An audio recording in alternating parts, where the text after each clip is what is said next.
on this computer, so we have this for future use. So the Social Sciences Academic Resource Center, we actually specifically support students in the School of Social Sciences. So you're not going to find SARC in the School of Engineering or in Humanities. It's only going to be found in School of Social Sciences. So that's pretty cool. And what we specifically do is support students with their post-bac goals. So what exactly does that mean? That means all your personal professional goals that you have that you want to accomplish during your time here at UCI, as well as your goals that you hope to attain after UCI and what you hope to do in the future. So we'll go ahead and move on to the next slide.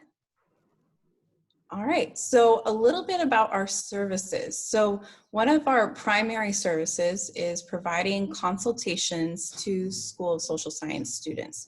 These consultations are one-on-one 30-minute sessions with our team members, our SARC team members. So that could either be myself, that could be Patrick. We also have 3 graduate students who are current PhD students in the School of Social Sciences that also assist with like the graduate school application process. They're always happy to help and talk just a little bit more about their own personal experiences, about what it's like to be a graduate student. We also have 10 peer consultants. So these are peers, just like you in the School of Social Sciences, that can help with any of these particular topics. So we're actually going to talk about some of these topics right now during this presentation and kind of just briefly mention some of them as well. So I think one of the biggest things that students are really interested in, especially like transfer students, you're trying to like think about research, right? And we're going to talk a little bit more about how to get connected with faculty, especially in a remote setting when it comes to research. But we can assist you with developing your own research topic, again, getting you connected with faculty.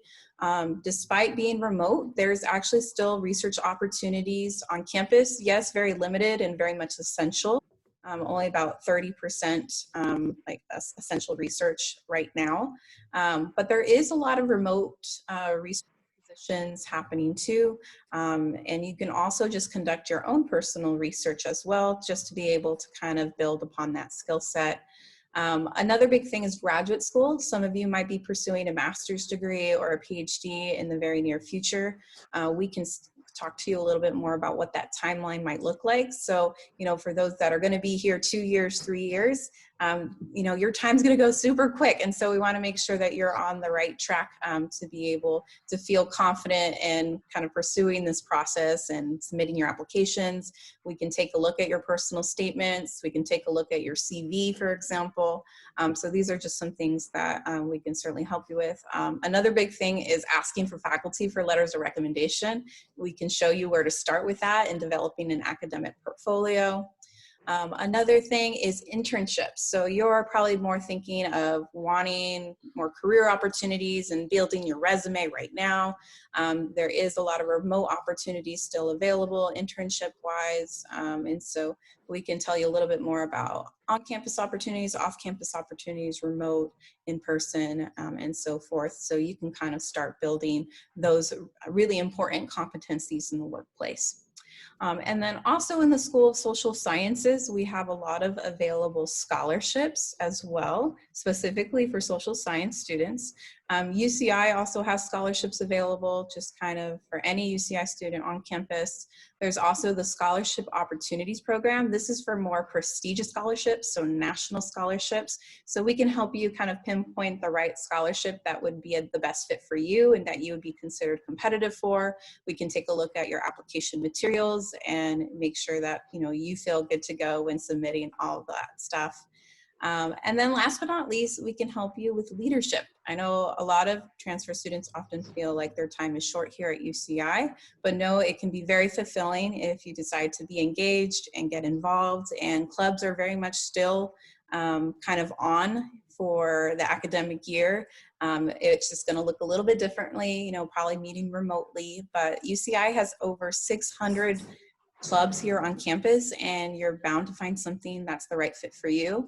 In the School of Social Sciences alone, we have a lot of very different programs as well that we're going to kind of briefly talk about a little bit later. And there's, I'm sure, something that can certainly help you kind of build upon those leadership skills as well. So I'll go ahead and kind of move on to the next thing. So this next part is actually a student, current transfer student, which is Emily Ramon. She's actually one of our ssarc interns. And I think the biggest question that we're getting right now from students is, what is remote learning going to look like in that remote environment? So Emily here is going to talk a little bit more about her experience working with faculty in a remote setting. So go ahead, Patrick. All are staying safe and healthy. My name is Emily Ramon, and I am one of the students here at the School of Social Sciences.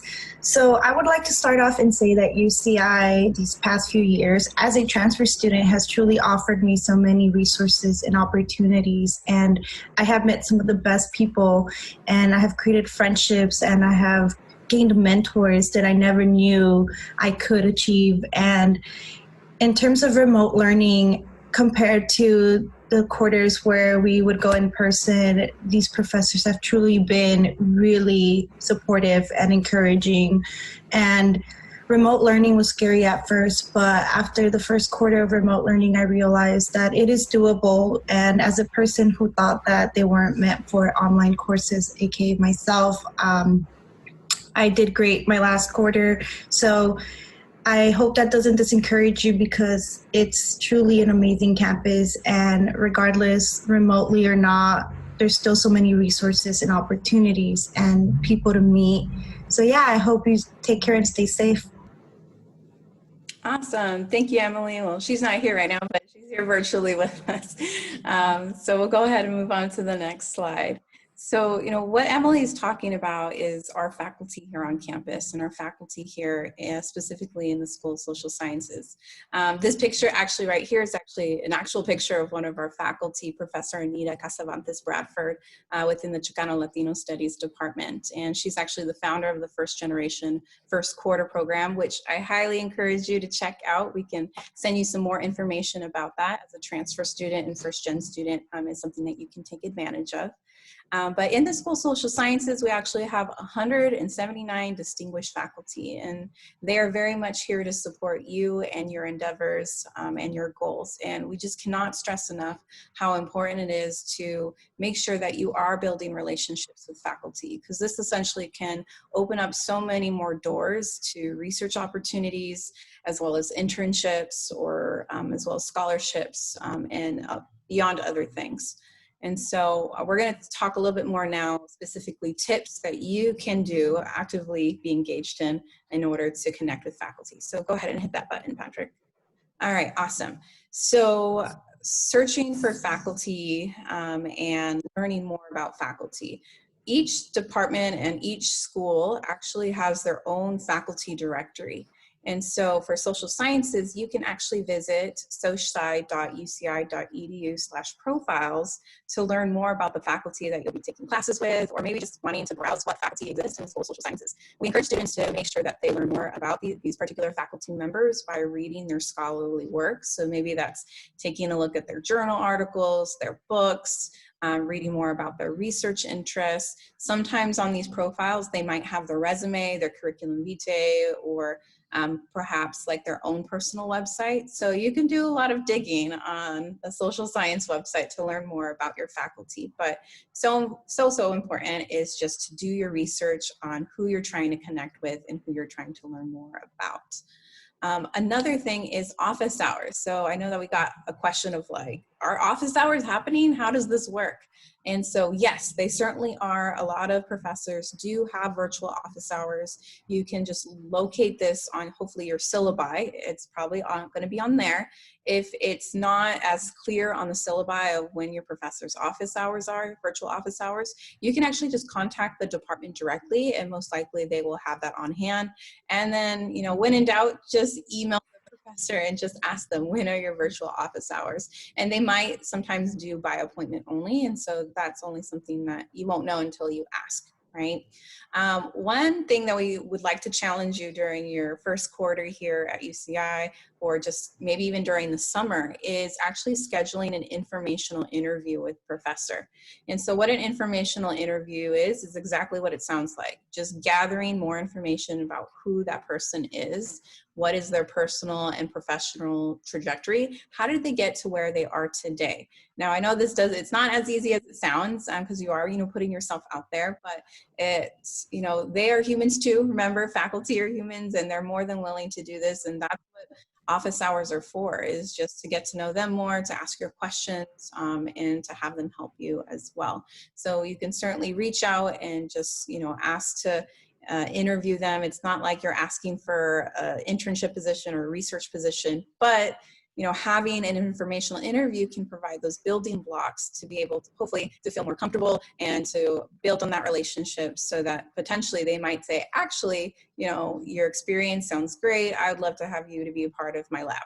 You know, that has happened to students quite a bit. And then the next thing is being actively involved in courses. Now, this sounds like a no-brainer, but you know, you're going to find that it's going to be very weird kind of being in a remote setting, and it's just like, how do I engage with my peers? How do I engage in my faculty, especially if your courses are asynchronous or synchronous? So, you know, things to just kind of keep in mind, make sure that on discussion boards, making sure you're reading your assignments, you're replying to various posts of classmates or your professors.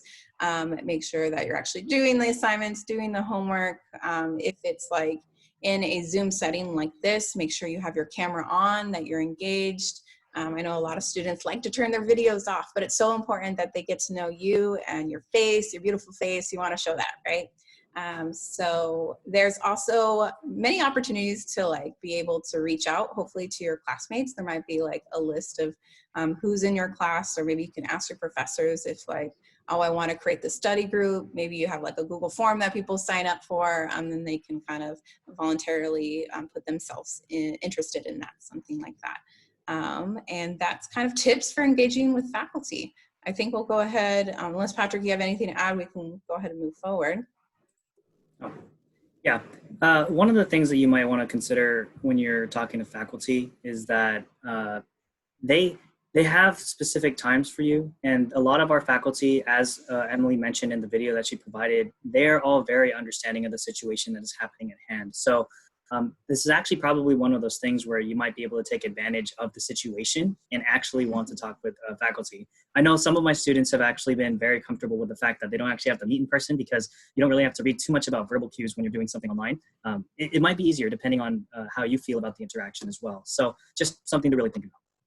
Okay, there we go. Okay, now my computer is kind of cutting off a little bit, so hopefully my voice doesn't cut off right now. So now we're going to be talking a little bit about how to get involved in research. So one of the things that we kind of wanted to point out is that most of your departments, so like let's say like, oh, I'm in anthropology, you can actually look into getting involved in their honors program. So what an honors program is that you're doing kind of advanced honors coursework and then producing a thesis at the very end. And the nice thing about that is that you actually have a product that you can share with graduate schools, or you know, just to be proud of in general that you've conducted research. But you also get an honors notation on your transcript. So that is just another way to kind of plug yourself in immediately into the honors program. Typically, this requires an application, and you have to be eligible in terms of your GPA. But this is a really great way to kind of get involved in that as well. Another thing is participating in UROP. So maybe you've heard of UROP, maybe this is the first time that you're hearing it. UROP stands for the Undergraduate Research Opportunities Program. So what they do is actually they provide funding for your research projects. Now, I know I have a lot of students that always say, well, what do I need money for? Like, I wouldn't know what to buy. So this is something that can go towards like a poster, for example. Maybe you're doing like a presentation somewhere. This can go to like books, maybe really expensive books that you need. I've definitely known students that have used their funding to like purchase tickets to, you know, go somewhere where they can go to a specific library in Chicago to get scholarly work. So it could be for a variety of different things. And as part of Europe, you get to present at the Undergraduate Research Symposium that happens every year. So this is a really great opportunity to be able to do so. And then last but not least, at ssarc, we actually have a research certificate program. So this is where you can actually receive a certificate and really develop your research competencies and skills as well. And we can provide a little bit more information about that later on. But Patrick, anything to add at all with research? Yeah, for those of you who are interested in research, what Carissa mentioned about this UROP program is that it is really important, because if you think about whenever they have surveys or anything like that, and they're saying, hey, like if you complete the survey, you get a $20 gift card. If you didn't have Europe funding behind it, you'd be doing that out of pocket. And you can imagine that if you're trying to get $10 for every single survey that somebody fills out, if you get 25 surveys, that's upward to $250. And that's something that you may or may not want to take out of your pocket. There are different ways of entering research, I believe, where we go over how to go talk about research throughout the academic year. And if you wanted to learn a little bit more about how to do that, you can make an appointment with me and Carissa, and we'll talk about how to get in contact with us later. But it is important to really understand what resources you have, so that way you don't have to worry about incurring your own personal fees, and instead you can get somebody to help fund your research. Yeah, absolutely. Thank you. Mm-hmm. Okay, we can move on to the next slide. All right, awesome. So another big thing that we want to emphasize is getting involved. So this can be anything from getting involved on campus through various clubs and organizations. Actually, the Office of Campus Organizations has like this whole database where you can look up all the specific clubs here on campus and organizations, and makes it super easy to get connected with someone. And then in the School of Social Sciences, we also have a variety of different programs. I won't go through all of them just due to timing, but I will kind of point out some of the few that we do kind of help and assist with as well. So one of those being the Dean's Ambassadors Council. So these are a select group of students within the School of Social Sciences that are your student representatives. So they are here to voice your concerns or be able to answer your questions, and just to help you assimilate to university life. So they're going to be, you'll probably see a lot of emails from them as well. Email, at least I would say, on a bi-weekly basis, if not more. But they put on a lot of different events that help you connect with faculty and staff members and other peers as well. Patrick, I don't know, any upcoming like exciting things that maybe you want to share about Dean's Ambassadors Council, or things that they can look forward to? Yeah, one of the things is that the Dean's Ambassadors Council actually helps you out with your orientations. So as Carissa has mentioned, they're the ones who are kind of welcoming you to the university. In the last couple years, they've been actually hosting town hall meetings to kind of figure out what is the layout of our School of Social Sciences. Typically, we don't have, there isn't always a easy place for students to be able to voice out their concerns or voice out how they feel about a particular department or school. So the Dean's Ambassadors Council actually submits regular surveys and hosts these town halls to kind of get an idea of the lay of the land. So that way we can report it back to our deans and see if there's anything that we can do to help change the way that the university is, or not the university, but just our department specifically is running. Mm-hmm. Yes, thanks, Patrick. And then another program that we want to talk about is First Generation First Quarter. So I briefly mentioned this at the beginning, but right now we are, enrolling students into this program. So if you are interested, we highly encourage you to sign up.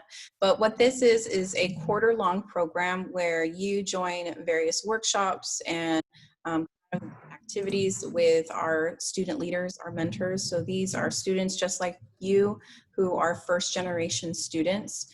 And they kind of go over like certain topics each week. So like how to talk to faculty, or how to find research opportunities, or how to just navigate the university life as a first gen student. And so transfer students are more than welcome to kind of hop in that and sign in. And then you can actually get your own very own first generation mentor within the School of Social Sciences. And then another one that I briefly want to mention is SAE. So if you are looking for a very much in-depth research experience where you're actually creating your own research project, this is something that happens during the summer, and you're working very closely with faculty in developing a research project. And so it's very much hands-on experience, and kind of takes over your like a few weeks of your summer. So this is another great thing to kind of look out for later in the academic year, where you can actually apply and hopefully get into the SAUP program. And so another really great thing to look into. Patrick, is there anything else that we should mention in terms of school programs? If not, we can kind of move on to the next part. So I think we're almost at the end. All right, awesome.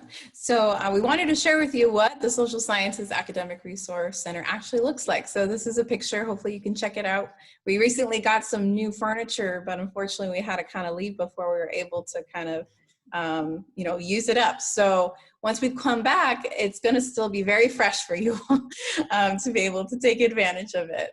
But we do have like computers, you can actually print as well. We also have like a graduate school library where you can rent out test preparation books for like graduate school for free. And we're often, you know, it's a very lively center and it's a really great study space. So we can't wait for you to see it at some point in time. But we do want to share with you some information on how you can get in touch with us this summer. We are very much open and our remote hours are from 9 a.m. to 5 p.m. Monday through Friday. These are our same hours through the academic year as well. And then of course, there's information on our website, our email address, feel free to email us. And then hopefully you can also follow us, give us a little follow on Instagram and Facebook as well. But now we have about a good 5 minutes to answer your questions. And I know that we have a couple in the Q&A, so we'll be able to answer those right now. And feel free to keep the questions coming in. What are our questions, Patrick? So first question that we have is, hello, I would like to ask a question. Is it possible for us to minor at Paul Mirage? I can go ahead and answer that and also combine it with the next question that we had where we talk about ed plans for classes. Typically for the Social Science Academic Resource Center, we kind of help you with everything that is outside of just the academics. So we'll help you find internships, research, and graduate school information to kind of help bolster up what your academic profile looks like. We do have our academic advisors with the Social Science Undergraduate Student Affairs Office, who are also the ones who are looking over your transfer orientations. They're the ones who would be able to help you kind of talk about the different classes that you need to take and what kind of things you can do in a minor in regards to that. So hopefully that gives you some information in regards to the separation between the two different offices. Another question that we have is, how can we join the first generation first quarter program? Do you want to describe that, Kristen? Yeah, sure. So each of you should also have like a Canvas that you should have, I guess, been added to through academic advising. There's actually information on there, the first generation, first quarter like module that you can actually take a look at for more information. If you are identified as a first gen student, you should have been emailed already by our faculty in residence as well. So you should have received that invitation. But we'll go ahead and also after this session, email all those who attended and kind of share a link on how you can learn a little bit more information and see if you would be a good fit for the program as a first gen student and see if this is something that you would find beneficial to help you transition to university. But yeah, hopefully that answers your question. And then, we have another question. Is the social science honors cohesive with the CHC? And because this student is currently a CHC. CHC. Yeah, that's a great question. So I actually used to be a former academic advisor for CHC. So I'm totally up for this question. The campus-wide honors collegium is it's completely different from the honors programs in your department, okay? So these are very much two separate things. However, as part of CHC, you do have to complete a thesis, right? If you decide to pursue your honors program in your department and you come up with a thesis there, that thesis can actually be the same thing that you turn into CHC. So essentially you're kind of killing two birds with one stone, in other words. So it is possible to do both. And the nice thing about doing both, your honors program in your department and CHC, is that you'll get honors within CHC, you'll get honors for your department, and then you'll get a third notation on your transcript called university honors, and it's only given to those who complete both. So hopefully that answers your question. Okay. We do have another one. I was wondering if the 4+1 master's programs are available for transfer students, and do you usually help with the applications? Yes, they're very much available for transfer students. Oftentimes that's something that you apply in like your junior year. So I would suggest going to specifically that website and then probably contacting the program coordinators for those particular programs and get your application in. And absolutely, we're happy to help you with those application materials. Specifically with the applications, we can help you look over your personal statements, your statement of purpose, your resumes or your CVs, and if you are needing letters of recommendation, we can help you ask for them as well. We have another question, where can we get the application for the social science honors? Well, each of the different departments, if they have an honors program, there will be a specific website that's a link to their specific honors program. And what we can do is that at the end where we send an email to all of you, we'll put a list of where you can find all the general honors that will link directly to those different websites as well. So all of the different honors programs are going to be listed there. So you'll be able to see it from there. Mm-hmm. Sorry if this was asked before, but how do you join social science honors program? Oh, yeah. So essentially that's pretty much it. There are some requirements though, like GPA requirements. I think it's major restricted too. Is that correct, Krista? Yes. So like, for Yeah. example, if you're anthropology, then you can apply to the anthropology honors program. Yeah. So always make sure, like when we do send you the information regarding the social science honors programs, just check out the app. You would apply for it the year before your senior year, I think. You have to look back on that, but you can definitely look at it there. Okay. Great. Well, Any more questions? Looks like we're,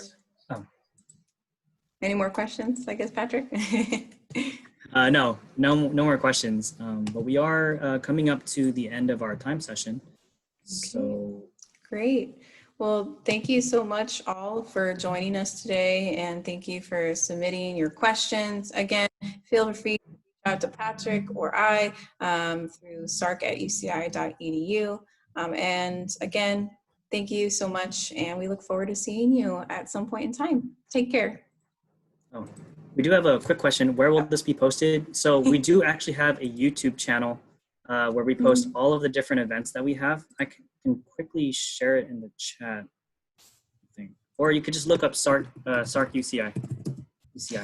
In the email, if on the email that we have, we'll go ahead and share the YouTube link with you as well.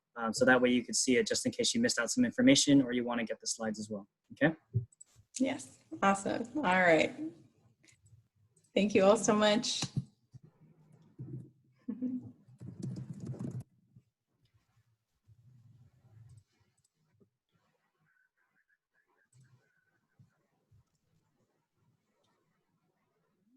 End this right now.